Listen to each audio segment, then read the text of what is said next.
ఈ రోజు నిన్న వారాహి యాత్రకి వెళ్ళి పవన్ కళ్యాణ్ కూడా అప్పుడున్న బోర్డు మెంబర్స్ మేము తప్పు పడుతున్నాం అంటే బోర్డు మెంబర్స్ కూడా తప్పు పట్టడానికి లేదు.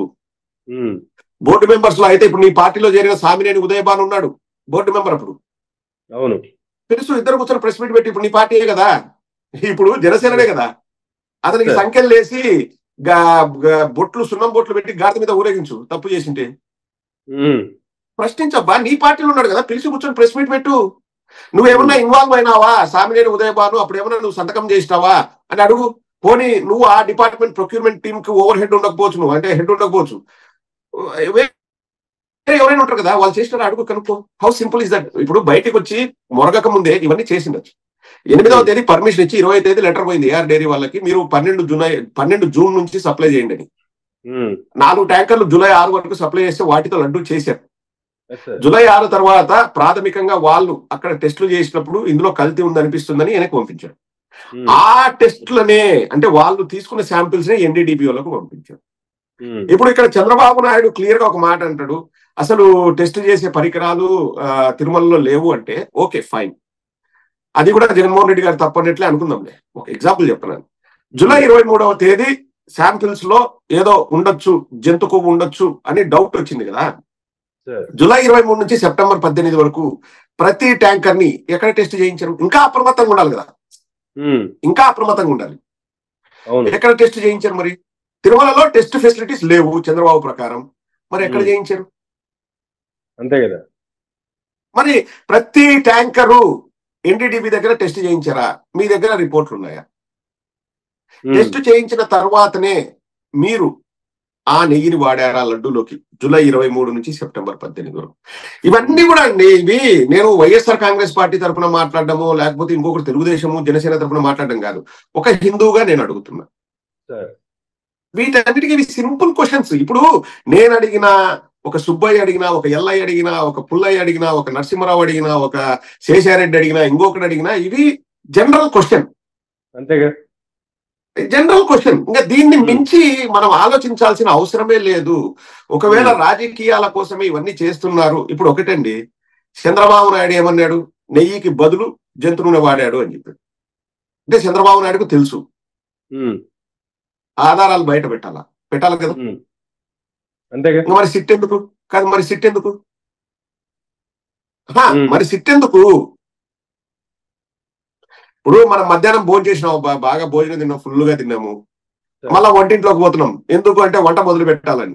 ఆల్రెడీ నువ్వు భోజనం చేసి చేతులు కడుక్కొని హ్యాపీగా అందరూ తినేసిన తర్వాత ఇంకా మళ్ళీ నువ్వు వంట మొదలు పెడతావు. ఎందుకు వంట మొదలు పెడతావు అంటే మనం భోజనం చేయడానికి అన్నారంట. నీ పాసులో ఇప్పుడే కదా తిన్నాము, మళ్ళా నువ్వు వంట మొదలు పెట్టడం దేనికి అంటే అట్లుంది చంద్రబాబు నాయుడు. అంటే చంద్రబాబు నాయుడు చెప్పేశాడు ఏది జరిగింది, కల్తీ జరిగిందని. మళ్ళా సిట్ వేస్తాడంట. ఇంకా నీకు చంద్రబాబు నాయుడుకి ఆధారాలు తెలిసినప్పుడు నువ్వు కొత్తగా సిట్ వేసేది ఏందిరా అయ్యా? అంటే యాక్షన్ తీసుకోవచ్చు కదా, ఎవరైతే తప్పు చేశారో వాళ్ళ మీద యాక్షన్ తీసుకోవాలి కదా. సిట్ అనేది నిజాన్ని నిగ్గు తేల్చడానికి యాక్షన్ తీసుకోవాలనేది మళ్ళీ కోర్టులు ఉంటాయి, అవన్నీ డిఫరెంట్ ఇష్యూ. నువ్వు సిట్ అనేది నిజాలు నిగ్గు తేల్చడానికి. నీకు ఆల్రెడీ నిజాలు నీకు తెలిసినప్పుడు ఇంకా సిట్ ఎందుకు, స్టాండ్ ఎందుకు, స్లీప్ ఎందుకు, దొరలడం ఎందుకు, పొరలడం ఎందుకు? పోనీ సిట్ వేసినాను నాకు తెలియదు అన్నప్పుడు, తెలియనప్పుడు బయటకు వచ్చి మనోభావాలతో ఆడుకోవాల్సిన అవసరం ఏముంది? పూర్తి వివరాలు తెలియడం నీకు అవసరం ఏముంది? అందులోనూ ఇటువంటి సున్నితమైన విషయంలో కేవలం జగన్మోహన్ రెడ్డి గారిని ఇరుకుని పెట్టడానికే కదండి. అది బూమరాంగ్ అయి వచ్చి ఇద్దరికి కొట్టుకుంది. చంద్రబాబు నాయుడు కొట్టుకుంది, ఆ బూమరాంగ్ వచ్చేసి పవన్ కళ్యాణ్ అయితే ఇంకా దారుణంగా క్లౌన్ అంటున్నారు పవన్ కళ్యాణ్ ని దేశం మొత్తం. ఇంతకు ముందు ఏమనేవాడు పవన్ కళ్యాణ్? మా నాన్న చెప్పినాడు బీఫ్ తినొచ్చు, అసలు నాకు మతం లేదు, కులం లేదు, నా పిల్లలు క్రిస్టియన్స్, నేను క్రిస్టియన్ని, బ్యాప్టైజ్ అయినాను, మీరు ఎవరిని నమ్మకండి దేవుడితో సహా అన్నాడు ఒక మీటింగ్ లో. అది కూడా అన్నాడు. కులాలను రాజకీయాలను మతాల కోసం, అంటే కులాలను మతాలను రాజకీయాల కోసం వాడొద్దన్నాడు. జాని సినిమాలో ఒక పాట పడ్డాడు, నమ్మొద్దు రన్నో నాయకులు గుమ్మానికి గుడి చేస్తారన్నో అని. మా దేవుడు గొప్ప అంటాడమ్మో నాయకుడు, మా దేవుడు బేష్ అంటాడమ్మో నాయకుడు అని దేవుళ్ళని రాజకీయాల కోసం వాళ్ళ లబ్ధి కోసం వాడుకుంటారు. మీరు కేర్ఫుల్ గా ఉన్నానని ఒక బ్రాహ్మిన్ని, ఒక మాస్క్ లో పెద్ద ఆయన ఉంటారు కదా నెత్తి మీద టోపీ పెట్టుకుని, అంటే ఒక ముస్లిం ని ఒక బ్రాహ్మిన్ని పెట్టేసి వాళ్ళిద్దరి మధ్య తిరుగుతూ పాట పాడినాడు జానీలో. అరే నువ్వే కదా స్వామి పాట పాడింది దేవుళ్ళని రాజకీయాలకు వాడొద్దని. ఇప్పుడు వచ్చేసి ఊగుతాడు. అయ్యో మే అన్అపోలజెటిక్ సనాతన హిందూ హిందూ అంటాడు. అంతగా ముక్కాల్సిన అవసరం ఏముంది? అంతగా ముక్కాల్సిన అవసరం, టాయిలెట్ పోయి రావచ్చు అంతగా బాధ ఉంటే. అంతగా ముక్కాల్సిన అవసరం ఏముంది? అంతగా ముక్కి ముక్కి ముక్కి ముక్కి మాట్లాడాల్సిన అవసరం ఏంది? ఇప్పుడు సనాతన ధర్మానికి వచ్చిన ఇబ్బంది ఎక్కడుంది?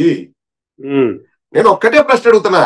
నేను ఏ మతం వాళ్ళనైనా, మతం పేరుతో రాజకీయం చేసే వాళ్ళని నేను ఒక్కటే అడుగుతున్నా.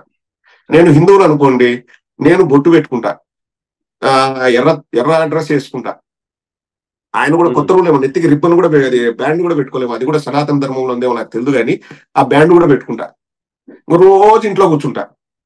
ఎవరైతే సనాతన ధర్మాన్ని కాపాడండి అన్నోడు నాకు రోజు అన్నం పెట్టి, నాకు కావాల్సిన సరుకులకు డబ్బులు ఇచ్చి, నా ఇంటికి కావాల్సిన వాటన్నిటికీ డబ్బులు ఇచ్చి నన్ను పోషిస్తాడా? ఒక ముస్లిం పెద్దలను కూడా నేను అడుగుతున్నా, మీరు దేవుని నమ్మండి, మీరు దేవుడి పేరుతో ఇతర మతాలని తిట్టండి అనే వాళ్ళని కూడా నేను అడుగుతున్నా. నేను రోజు నమాజ్ చేస్తా, ఇంట్లో కూర్చుంటా, నాకు కావాల్సినటువంటి వాళ్ళు తెచ్చి పెడతారా? లేకపోతే క్రిస్టియానిటీని కూడా నేను అదే అడుగుతున్నా, పెడతారా? ఎవడి పని వాడు చేసుకోవాలా, ఎవడి కష్టం వాడు పడాలా, ఎవరి ఇబ్బందులు వానికి ఉంటాయి. దేవుడు అనేవాడు మనల్ని కాపాడడానికి ఉన్నాడండి. మనం దేవుణ్ణి కాపాడడం ఏంటి? ఎంత దరిద్రం అంటే పవన్ కళ్యాణ్ చెప్పేది. దేవుడు అనేవాడు మనల్ని కాపాడడానికి ఉన్నాడు, అంతే కదా. మనల్ని కాపాడడానికి దేవుడు అనేవాడు ఉన్నాడు. ఒక్క నిమిషం నువ్వు ఇట్లా లైన్ లో నేను ఇప్పుడే చూపిస్తాను.